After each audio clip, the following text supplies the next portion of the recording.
ಶ್ರೀರಾಮ ಶ್ರೀರಾಮೋತ್ಸವದ ವಿಚಾರಕ್ಕೆ ಸಂಬಂಧಪಟ್ಟಂತೆ ಈಗಾಗಲೇ ಭರದ ಸಿದ್ಧತೆಗಳಾಗ್ತಾ ಇದೆ.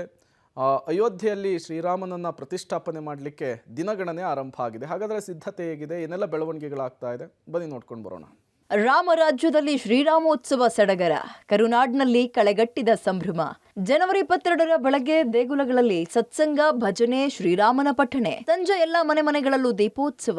ಇಡೀ ಹಿಂದೂ ಸಮಾಜ ಜನವರಿ 22ರ ದಿನಕ್ಕೆ ಕಾಯ್ತಾ ಇದೆ. ಶ್ರೀರಾಮನೂರಿನಲ್ಲಿ ಶ್ರೀರಾಮ ಮಂದಿರದ ಲೋಕಾರ್ಪಣೆಯನ್ನ ಕಣ್ತುಂಬಿಕೊಳ್ಳೋಕೆ ಕೋಟಿ ಕೋಟಿ ಕಂಗಳು ಕಾಯ್ತಾ ಇವೆ. ಈಗಾಗಲೇ ಈ ಕಾರ್ಯಕ್ರಮಕ್ಕೆ ದೇಶದೆಲ್ಲೆಡೆ ಸಿದ್ಧತೆ ಆರಂಭ ಆಗಿದೆ. ಅದರಂತೆ ಕರ್ನಾಟಕದಲ್ಲಿ ಶ್ರೀರಾಮ ಜನ್ಮಭೂಮಿ ತೀರ್ಥಕ್ಷೇತ್ರ ಟ್ರಸ್ಟ್ ಹಾಗೂ ವಿಶ್ವ ಹಿಂದೂ ಪರಿಷತ್ನಿಂದ ಸಿದ್ಧತೆಗಳ ಆರಂಭ ಆಗಿದೆ. ಜನವರಿ 22ರಂದು ಅಯೋಧ್ಯೆಯಲ್ಲಿ ಶ್ರೀರಾಮ ಮಂದಿರ ಪ್ರಾಣ ಪ್ರತಿಷ್ಠಾಪನೆಯ ಹಿನ್ನೆಲೆ ಜನವರಿ 1ರಿಂದ 15ರವರೆಗೂ ಸಂಪರ್ಕ ಅಭಿಯಾನ ಹಮ್ಮಿಕೊಳ್ಳಲಾಗಿದೆ. ಈ 15 ದಿನದಲ್ಲಿ ರಾಜ್ಯದ 29,500 ಗ್ರಾಮಗಳಿಗೂ ಅಯೋಧ್ಯೆಯಿಂದ ಬಂದ ಮಂತ್ರಾಕ್ಷತೆ, ರಾಮ ಮಂದಿರದ ಭಾವಚಿತ್ರ ಹಾಗೂ ನಿವೇದನಾ ಪತ್ರಗಳನ್ನು ತಲುಪುವ ಯೋಜನೆ ರೂಪಿಸಿದ್ದಾರೆ. ಅಭಿಯಾನದ ಪ್ರಮುಖ ಉದ್ದೇಶ ಶ್ರೀರಾಮನ ಹೋರಾಟ ಇತಿಹಾಸವನ್ನ ತಿಳಿಸುವುದಾಗಿದೆ.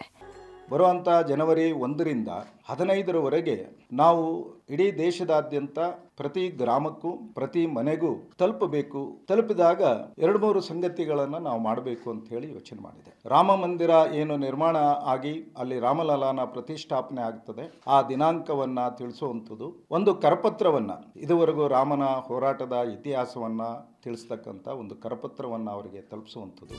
ಜನವರಿ 22ರಂದು ಪ್ರತಿ ಗ್ರಾಮದ ಪ್ರಮುಖ ದೇವಸ್ಥಾನಗಳಲ್ಲಿ ಬೆಳಗ್ಗೆ ಸತ್ಸಂಗ, ಪೂಜೆ, ಶ್ರೀರಾಮ ಜೈರಾಮ ಅಂತ 108 ಸಲ ಪಠಣೆ ಇದೆ. ಜೊತೆಗೆ ದೇವಾಲಯದಲ್ಲಿ LED ಸ್ಕ್ರೀನ್ ಅಳವಡಿಸಿ ದೇವಸ್ಥಾನದ ಪ್ರಾಣ ಪ್ರತಿಷ್ಠಾಪನೆ ನೋಡೋ ವ್ಯವಸ್ಥೆ ಮಾಡಲಾಗುತ್ತೆ. ಅವತ್ತಿನ ದಿನ ಸಂಜೆ ಅಯೋಧ್ಯೆಯ ಮುಖವಾಗಿಟ್ಟು ಪ್ರತಿ ಮನೆಯಲ್ಲೂ 5 ದೀಪಗಳನ್ನು ಬೆಳಗುವಂತೆ ಕರೆ ಕೊಡಲಾಗಿದೆ. ಈ ಸಲದ ಸಂಪರ್ಕ ಅಭಿಯಾನದಲ್ಲಿ ಸುಮಾರು 1.5 ಲಕ್ಷ ಕಾರ್ಯಕರ್ತರು ಭಾಗವಹಿಸಲಿದ್ದಾರೆ ಅಂತ ಅಂದಾಜಿಸಿದ್ದಾರೆ. ಜನವರಿ 7 ಮಹಾಸಂಪರ್ಕ ಅಭಿಯಾನ ಇದೆ. ರಾಮ ಪ್ರತಿಷ್ಠಾಪನೆಯ ಸಮಯ ಬೆಳಗ್ಗೆ 11 ಗಂಟೆಯಿಂದ ಮಧ್ಯಾಹ್ನ 1 ಗಂಟೆವರೆಗೂ ಇರುತ್ತೆ. 3 ದಿನ ಮೊದಲೇ ಧಾರ್ಮಿಕ ಕಾರ್ಯಕ್ರಮಗಳು ಆರಂಭ ಆಗುತ್ತೆ. ಇವತ್ತು ಪವಿತ್ರವಾದಂಥ ಮಂತ್ರಾಕ್ಷತೆ ಅದನ್ನು ಪ್ರತಿಯೊಬ್ಬರಿಗೂ ಸಹ ತಲುಪಿಸಬೇಕು, ಆ ಮಂತ್ರಾಕ್ಷತೆಯನ್ನು ಅಂತ ಹೇಳಿ ಯೋಚನೆ ಮಾಡಿದೆ. ಅವತ್ತು ಏನು 12ನೇ ತಾರೀಕು ಅಯೋಧ್ಯೆಯಲ್ಲಿ ಈ ಎಲ್ಲ ಕಾರ್ಯಕ್ರಮಗಳು ನಡೀತದೆ. ಆ ಕಾರ್ಯಕ್ರಮದ ಸಂದರ್ಭದಲ್ಲಿ ಪ್ರತಿಯೊಂದು ಗ್ರಾಮದಲ್ಲೂ ಸಹ ಆ ಊರಿನ ಪ್ರಮುಖ ದೇವಸ್ಥಾನದಲ್ಲಿ ಎಲ್ಲರೂ ಸೇರುವಂಥದ್ದು, ಸೇರಿ ಸತ್ಸಂಗ ಮಾಡಬೇಕು, ಭಜನೆಯನ್ನ ಮಾಡಬೇಕು. ರಾಮತಾರಕ ಮಂತ್ರ ಶ್ರೀರಾಮ್ ಜೈ ರಾಮ್ ಜೈ ಜೈ ರಾಮ್, ಈ ಮಂತ್ರವನ್ನ 108 ಬಾರಿ ಪಠಣ ಮಾಡಬೇಕು ಅನ್ನುವಂಥದ್ದು ತಿಳಿಸಲಾಗ್ತಾ ಇದೆ.